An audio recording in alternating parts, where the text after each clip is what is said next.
Well, it's the 24th day of Christmas, and the jam of the day is orange cinnamon spread. I'm going to show you how to make a delicious orange martini today. Start with using 2 tablespoons of orange marmalade or any orange spread you have. Measure out 2 ounces of Hendrick's gin.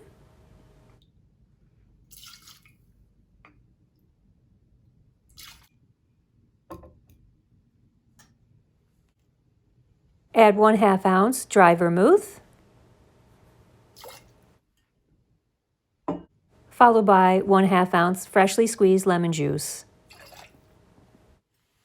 To enhance and layer the orange flavor, I'm using several dashes of orange bitters.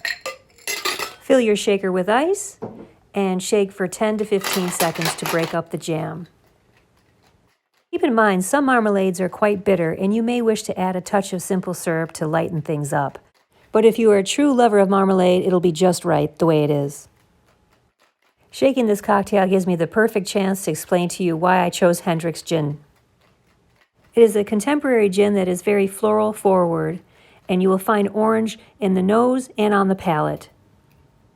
Using Hendrick's helps make this an intensely orange martini. So reach for Hendrick's when you're working with citrus, like a mimosa. Now watch the surface. I'm going to exude the oil from the orange. Right there. The final layer of flavor. Drop in a twist of orange and enjoy. If you've enjoyed this video, give it the thumbs up. And if you'd like to learn more about gin brands, subscribe to Gin Boss.